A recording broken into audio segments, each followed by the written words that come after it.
The lie came wrapped in white linens, smeared with sweat and blood and silence. Claire woke from the anesthesia with her arms still trembling, the ghost of her son's weight still felt in the cradle of her elbows.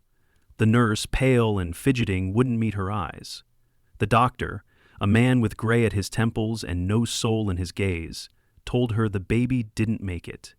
Said something about complications, the cord, the heart. They handed her a death certificate, but not a body. She didn't scream. Not right away. Her throat had closed around something too big for sound. Her insides had been scooped out in more ways than one. She lay there, listening to the fluorescent lights hum, tasting salt on her lips from tears she didn't remember shedding. Weeks passed in a fog. Her breasts ached with milk that had nowhere to go. She stopped answering the phone. Her mother gave up trying to visit. The baby's room, tiny clothes, folded stuffed lion by the crib, stayed untouched. No funeral, no ashes. Just a medical report and a nurse's averted gaze. The grief should have settled. Instead, it curdled into something else. It began 3 years later, on a bitter January morning. Claire, now working nights at a diner just to stay busy, was cleaning tables when a woman with a charity flyer came in. Something about supporting families, about child welfare. Claire didn't care until she saw the logo on the bottom of the page. It matched the one stamped in the corner of her son's supposed death report. That night, Claire opened the bottle of gin she hadn't touched in months and scoured the internet until her eyes bled. Nonprofit name, hospital affiliations, private donors. One link led her to a whistleblower forum. Hidden deep behind expired logins and archived pages was a post from a former hospital employee. She didn't name names, but the language was clear. Babies declared dead, records altered, infants funneled through a backdoor pipeline to wealthy families seeking quiet adoptions. Money changed hands. Paper trails were scrubbed. Claire read the post 27 times. She didn't sleep that night, or the one after. 6 months later, she had a name. The Caldwell family. Old money, blue blood, political connections, oil wealth, Ivy League legacy. Their home, a sprawling estate in upstate New York, had a security gate, private tutors, staff. Their photographs grace magazines. Their matriarch, Evelyn Caldwell, chaired boards and donated to children's hospitals. Her son, Nathan Caldwell, was a rising star in the state senate. Claire knew none of that at first. What she knew was that a boy named Jacob Caldwell had been adopted 5 years ago. No records, no birth certificate beyond the Caldwell's private filing. But a nanny, fired for theft, had blogged about her time there. She mentioned Jacob's birthday. Same day, same hour. Claire's knees buckled. Her son was alive. They'd stolen him and called it mercy, but she didn't run to the gate screaming. She didn't make threats or pleas. She waited. She learned everything about the Caldwells. Every lover, every lawyer, every domestic worker who came and went. She got a job at a temp agency, then transferred herself to a household staffing firm. Changed her name to Sarah Morgan. She dyed her hair dark, lost 15 pounds, and built a new life on paper. Impeccable references, fluent in French, experience tutoring the children of diplomats. She became what the Caldwells needed. When Evelyn Caldwell's housekeeper had a stroke and their longtime tutor resigned in the same month, Claire saw her opening. The agency sent her for an interview. She wore a navy dress, no jewelry, her voice soft and pleasant. She shook Evelyn's hand. The woman's skin was cold. Jakob, now called Jake, ran past them with a toy plane in his hand. Claire's breath caught, but she didn't show it. She kept smiling. She was hired on the spot. Her room was small but comfortable, overlooking the south garden. She ate in the staff kitchen, taught lessons in the private library, and spent afternoons guiding Jake through piano lessons and multiplication tables. He was bright, sensitive. He liked animals, hated loud noises. He flinched when his adoptive father raised his voice. Claire wanted to hold him and never let go, but she didn't. She played the long game. Over the next year, she became indispensable. Evelyn relied on her. The other staff liked her. Nathan barely noticed her. That was a mistake. Claire watched everything, noticed the cracks beneath the polish. The older Caldwell children, Derek, Miranda, and Tess, were all adults now, scattered but tied to the estate by trust funds and scandals. Miranda had 2 DUIs. Tess had left rehab 4 times. Derek, the golden boy, was running a financial consultancy that had just been investigated for fraud. Claire nurtured their flaws like seedlings. She became Miranda's confidant. She learned the exact wine that made her reckless. She introduced her to a new dealer at a private function. Within 3 months, Miranda was on the verge of a 3rd arrest. Tess, brittle and vain, sought validation like a drug. Claire gently suggested she wasn't loved, just pitied, that maybe Evelyn saw her as a mistake. It wasn't hard to arrange a mix-up in her antidepressants. She spiraled. Derek was harder, cautious, married, guarded, but he liked the attention. Claire posed as a financial consultant online, flirted under a fake name, planted documents. She leaked them. When the IRS arrived, Derek's face was on every paper. He blamed his assistant, then his wife, then his father, but the damage was done. By then, Claire had gained Evelyn's full trust. The old woman even told her one evening over brandy about the cost of providence, how desperate women often couldn't raise children, how arrangements were made for the greater good. Claire didn't blink. But later, in the dark, she vomited until her ribs hurt. She waited 2 more years. She wanted every piece to fall in the right place, wanted them to crack and rot before they understood why. Evelyn's health declined. Nathan's re-election campaign took a hit when news of his brother's fraud surfaced. Miranda vanished for a time. Tess tried to overdose and survived. Barely. And Jake, her son, grew. Smart, kind, but lonely. So alone. She read to him at night, held his hand when he was scared. He started calling her Miss Sarah, but sometimes, in dreams, he called her Mom. She never corrected him. The Caldwells began to unravel. Nathan started drinking more. One night, Claire found him outside her room, breathing heavily. He touched her wrist. She didn't pull away. Instead, she whispered just enough to be dangerous. She let him kiss her. Then, she disappeared into another wing. The next week, she leaked messages to the press. The scandal was quiet but effective. His wife left, his polling tanked. They still didn't know. Not really. It was only when Evelyn collapsed at a board meeting and Claire was the one to call the ambulance, when Claire was the one the boy clung to in tears, that Evelyn's eyes opened to the truth. In the hospital room, Evelyn grabbed her hand. "Who are you?" she rasped. Claire leaned close, voice soft. "I'm his mother." The machines beeped. Evelyn's lips parted, but no words came out. Claire kissed her forehead and walked out. The woman died that night. She didn't stay for the funeral, but she left behind a package, mailed to the last Caldwell estates standing. Inside was the original birth certificate, and a letter. It began with, "You took my baby, so I took your bloodline." The Caldwell estate shrank after Evelyn's death. They sold the vineyard first, then the townhouse in Manhattan. Nathan claimed it was part of his simplification strategy during his campaign fallout. But everyone knew the money was running thin. The lawsuits Derek was wrapped in were chewing through what the trust hadn't already drained. The tabloids circled like vultures. Claire wasn't there to watch it. She was in a quiet apartment 2 towns over, where she lived under her real name again. She no longer wore the navy dresses or tied her hair in neat buns.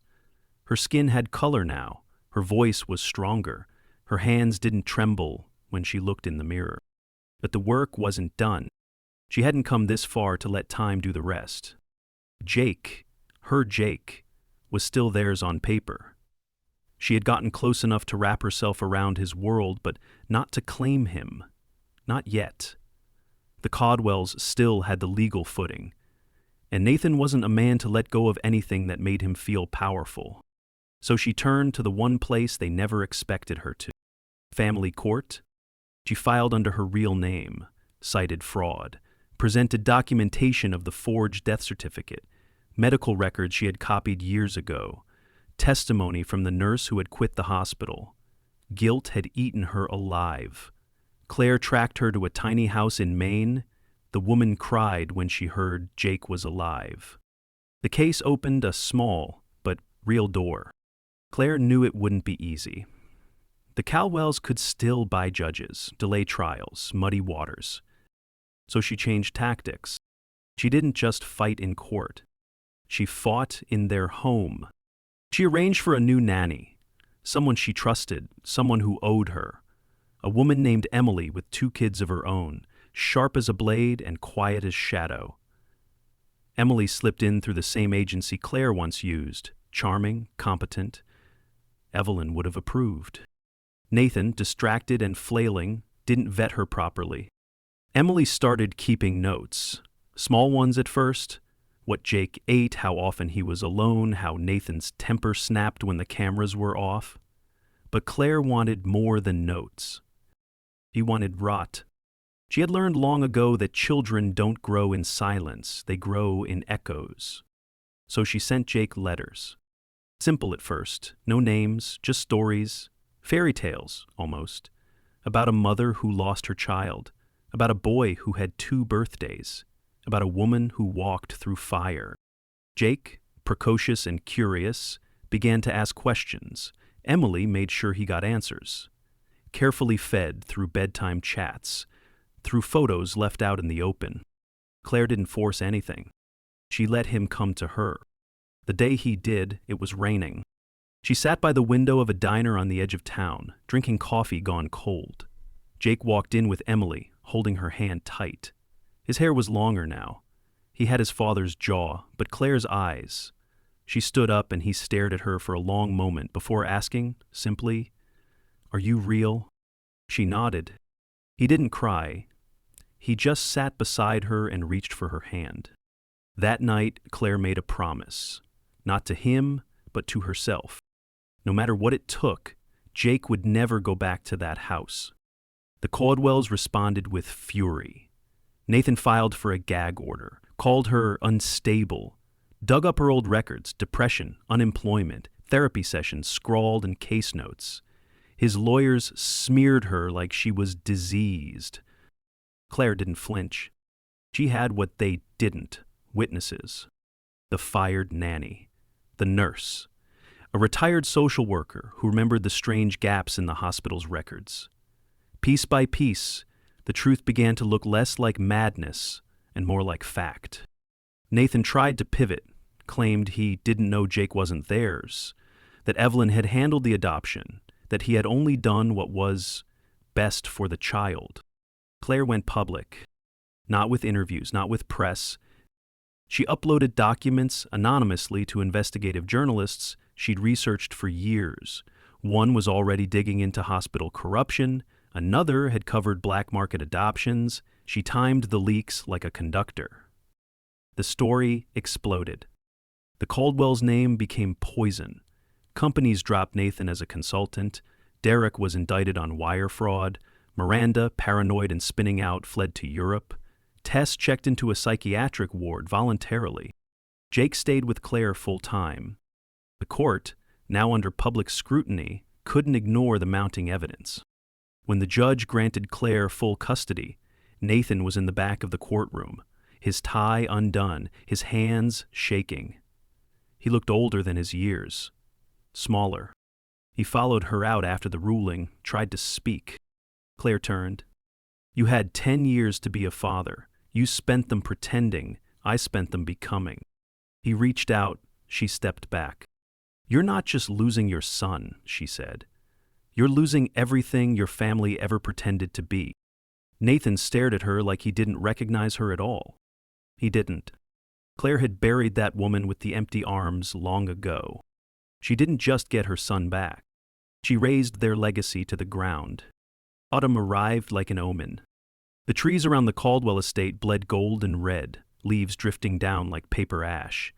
The gates hadn't opened in weeks. No staff came and went, no parties, no cameras. Just a crumbling silence swallowing the manor whole. Claire didn't go back. She didn't need to. Everything that mattered had already left with her. Jake's room in their new place was small but warm. There were posters on the wall, books stacked by the bed, drawings taped crooked to the door. He didn't call her mom right away, but he stopped calling her miss. He asked her things, what his first word was, if she remembered holding him. She did, every second. He had questions about the Caldwells, too. She answered, every one. Honest, but careful. Not to protect Nathan or Evelyn or any of the others, but to protect Jake from carrying the weight of their sickness. Claire wanted him to know the truth, not drown in it. Meanwhile, what was left of the Caldwell bloodline tore itself apart. Nathan was desperate. He tried to launch a comeback through sympathy, a podcast interview, soft lighting, trembling voice. Claimed he was a victim of his mother's secrets, that he never knew Jake wasn't legally his, that Claire had weaponized her pain. Claire didn't respond, but others did. The nurse who helped fake the death came forward publicly. The private investigator who uncovered the falsified adoption contract released documents. Former staff from the estate added their voices. Not one supported Nathan. His final mistake was trying to buy off Emily. He offered her $500,000 for a signed affidavit, discrediting Claire. She recorded the entire conversation. Claire leaked it anonymously to a whistleblower site. It was the last time Nathan showed his face in public, but the bloodline still had one last defender, Derek. Battered by legal losses and stripped of most of his assets, he clung to the remnants of the Caldwell name like a life raft. He filed a defamation suit against Claire, claiming her campaign had caused irreparable harm to the family legacy. Claire saw through it. Derek didn't care about family, he cared about power. So she didn't fight him in court, she fought him in the one place men like him never expected to be attacked. Among their peers. She traced every shell company he used to move money, dug into property records in Belize, LLCs tied to offshore accounts. She used contacts she'd cultivated, old connections from the hospital whistleblower network, to locate a link between one of Derek's accounts and a pediatric medical supplier flagged for fraudulent billing. That connection led to a journalist. The journalist led to a documentary. By the time the film aired, Derek's name was spoken in the same breath as blackmail, embezzlement, and medical fraud. His lawsuit vanished, and with it, his last remaining board seat. Claire watched it all from the sidelines. Not with glee, not even with pride, just with the quiet certainty that she was undoing something rotten that had been protected for too long. The Caldwells had built their empire on lies, stolen children, scrubbed records, bought silence. She had exposed every brick. But revenge doesn't always leave you clean. Jake had nightmares. Sometimes he'd wake screaming, eyes wide, begging not to go back. He started drawing things. A house on fire, a woman drowning, a boy with no mouth. Claire sat with him, held him, told him he was safe, that the monsters were gone. And it wasn't enough. So she gave him the last thing the Caldwells had taken. Truth. One night she showed him the file, the original certificate, the forged documents, her journals from the time she spent inside the estate, the photos she took, Miranda passed out at the bottom of the stairs, Tess scratching at her arms, Nathan screaming into the void of his empty office. Jake didn't say anything for a long time. Then he asked, "Why didn't you just take me and run?" Claire answered without hesitation. "Because if I did, they would have kept doing it, to other mothers, other children. I didn't just want to get you out. I wanted to end..." Them. He nodded, quiet but understanding. It was the first time he called her mom, and meant it.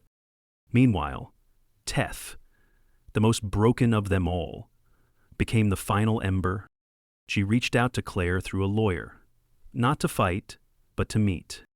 Claire agreed, not out of mercy, but curiosity. They met at a public park in Boston, near the rehab clinic Tess had finally settled into. Her frame was thinner, her eyes raw but steady. She didn't apologize. But she said, "I think I always knew he wasn't ours." Claire didn't reply. Tess took a long breath and added, "You did what none of us ever could. You broke the chain." Then she stood and walked away. Claire watched her go. No headlines followed, no interviews, just silence. The kind that comes after the screaming stops. The kind that feels like peace. Winter came slow and gray that year. Not brutal, just still. Like the world was catching its breath after a long scream. Claire stood at the edge of the frozen lake near her new home, Jake's hand in hers. He was 12 now, taller, stronger. The shadows under his eyes had faded. He laughed sometimes, full-bodied and real. He still had nightmares, but fewer. And when they came, he knew where to find her. Behind them was a life rebuilt. Claire worked part-time as a language tutor at a charter school. Nothing glamorous, but stable. The kind of job that let her be home when Jake needed her. Emily still visited. They had dinner on Sundays. She'd become more than an ally. She was family now. But peace wasn't just a gift. It had to be earned. Even now, ghosts tugged at the edges of Claire's thoughts. The Caldwells weren't all dead, but they were gone, in every way that mattered. Nathan lived in a one-bedroom rental on the edge of Albany, drunk more often than not. His reputation never recovered. His campaign funds dried up. His own children, from his second marriage, were in foster care now. His ex-wife refused to speak his name. Miranda stayed abroad. No one really knew where. Last rumor placed her in Portugal, sleeping through the days in a haze of pills and smoke. Tess remained in and out of rehab, but no longer spoke publicly. She stopped blaming others. That was something. Derek, he tried to move to Panama, but extradition followed money, and Claire had made sure the right hands had the right paperwork. Last she heard, he was on house arrest, awaiting trial, not for revenge, not for adoption fraud, but for laundering money through a children's cancer fund. That irony made her stomach turn. What the Caldwells built, the name, the legacy, the influence, was all gone. Foundations collapsed. Charities folded. Their ancestral estate was auctioned off, stripped of furniture and art. The family crest above the fireplace was the last thing to go. A local news site published a photo of it in a dumpster. Claire saved it, not out of triumph, but as a reminder. Even empires bleed. Still, there were scars. Claire didn't date. She barely let anyone close. Her world was small by design. A classroom, a kitchen, a boy she had carried in her arms and carved from the wreckage of a stolen life. Jake asked her once if she regretted it. The years of pretending, the slow poison she'd poured into the Caldwells' walls. She told him no, because they took everything from her. They hollowed her out, called it mercy, and left her for dead. What she gave back wasn't vengeance. It was justice, cold, patient, final. But she did worry, sometimes, about the cost, about what she'd passed down. Jake was watching, always. He had her eyes, her fire, but he wasn't broken. And that mattered more than anything. On his 13th birthday, he stood in front of a small group of classmates in their apartment. No cake with names carved into fondant, no silver balloons, just a candle in a brownie and a mother watching from the doorway. He smiled, whole. After the party, when the kids had gone, Claire found him in the living room. He was holding one of her old journals, the one he wasn't supposed to open until he turned 18. He looked up, not guilty, just curious. "I only read one page," he said. What did it say? That I wasn't born from love. I was stolen from it. Claire sat beside him. That was before I knew you were still out there, she said. Now I'd write it different. Jake didn't cry. He just leaned his head on her shoulder. And together they watched the snow fall. No more secrets, no more lies. The bloodline that took her child was gone, buried not with bullets or fire, but with truth, rot, and time. Claire didn't need revenge anymore. She had her son. And the world could burn down around them, it didn't matter. Because what they had left was real. Alive. Untouchable.